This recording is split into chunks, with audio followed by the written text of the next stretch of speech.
Hi everyone, it's Rainstorms again. Sorry, I am a little bit sick while I'm recording this, but I am yet again, third time, recording the prologue of A Dagger Through the Heart. I hope you all enjoy. The first chapter will be released once I do finally finish the art for the first chapter. Yeah. It is definitely and hopefully going to be the last time that I have to re-record this, though. I had a lot of hopes for starting it sooner than I was ready to.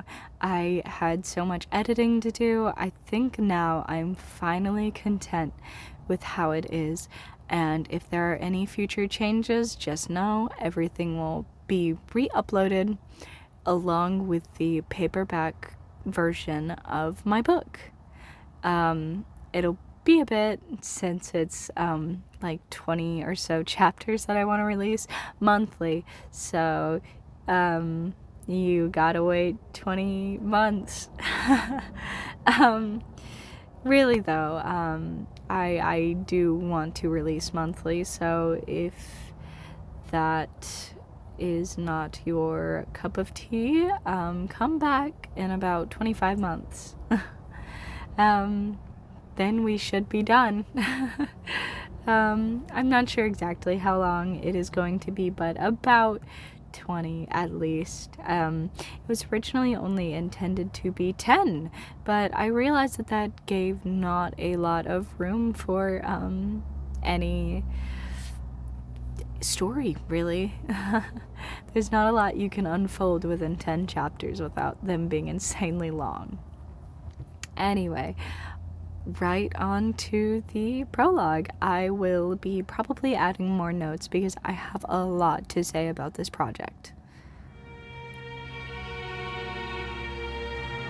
The Chióniyi Basileia was most praised by elves. They looked to this kingdom, hoping their home would prosper as this one had. A kingdom rich in beauties and in money. Even the temperature was preferred by the elven race. A layer of powdered snow always covering the ground. There was not a season that changed this. Chióniyi was truly in a state of everwinter. And yet, despite all of this, the humans who resided within the walls of the kingdom always seemed miserable. Any time the king and the queen came into town, no one dared leave their homes. People of the Chióniyi Basileia described the queen as a fierce woman, despite her short and stout figure. They rarely mentioned the king, even though he was said to be fiercer in appearance. The elven tradition prevented the queen from speaking of her daughter before her 17th birthday. Therefore, she never did. Yet, the maids who spoke of her described her as a solemn girl. No one quite understood why. She was a young girl born into a royal family that was admired by most. How could she not be happy? No one would ever understand that, not until the day of her coronation. That day easily turned into a tragedy unlike any other the Chióniyi had experienced before. The snowy streets of the Chióniyi Basileia flooded with large groups of people. Even before the blue sun began to rise in the pale violet sky, royal guards in golds in starry black armor stood attention near the large castle doors. The others stationed sporadically throughout the crowd. Everyone in the kingdom had their eyes set on the large platform, gilded in gold, that towered over them from miles above the crowd. It separated the common people from the elven, a way to solidify that they were lesser than the elves that held the royal position. A long-lasting hierarchy. The elves had always held a distaste for the humans, something they were unashamed of. Each new ruler made their disdain for the lower class more obvious. Every time the people gathered to see the royals, the stage was even more ostentatious, which further solidified the differences between the ruling class and the common folk. As of now, their current heir was to be presented to the common folk. Each person pushed and shoved for comfort in the crowded streets. With the noise growing louder, a cough echoed from above, amplified by the power of her voice, their eyes finally drawn to the platform once more. Silence. Her bitter voice scolded from above when she caught sound of the younger children in the crowd gasping in awe. The queen was an imposing woman, her piercing blue eyes that could turn you to stone with just a single glance. The elegant navy gown she wore sought to hide this, a ball gown with billowing sleeves accompanied by a large cape to make her appear more approachable to those humans she despised. Today, her silky navy hair is free from its usual bun, indicating the importance of her appearance on this day. As you are all aware, today is the 17th birthday of my daughter. She paused as the king made his delayed arrival, her eyes narrowing in his direction as he leisurely strolled to her side with no hurry in his steps. The king was just as elegant as the queen, despite his rather carefree attitude.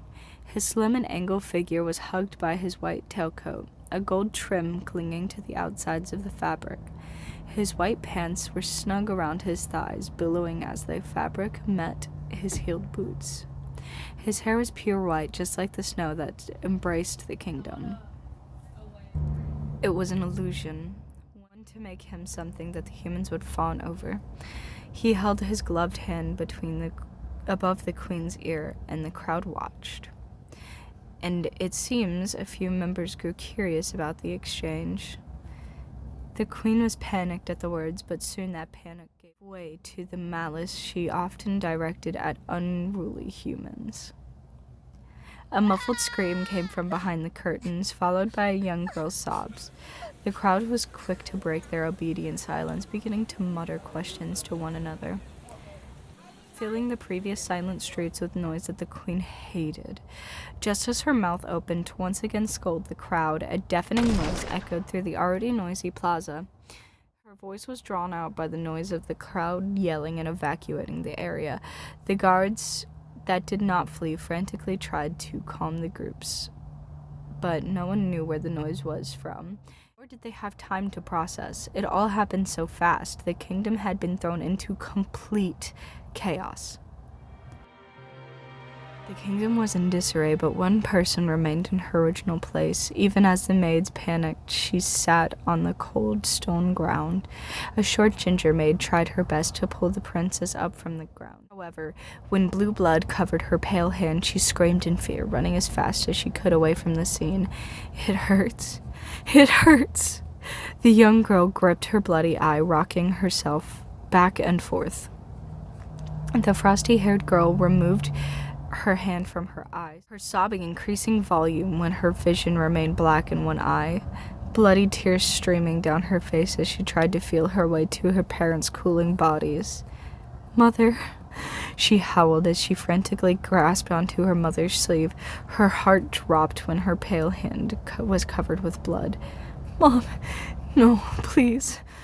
The girl ran her hands through her mother's starry hair. "You're all I have left."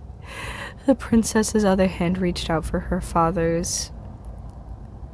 That was just out of view, gripping his cold fingers. "I can be the daughter you wanted, I promise. Please open your eyes." She pleaded with the bloody bodies that continued to cool as her vision began to blur. She knew they wouldn't wake up, but she was hoping maybe some god would hear.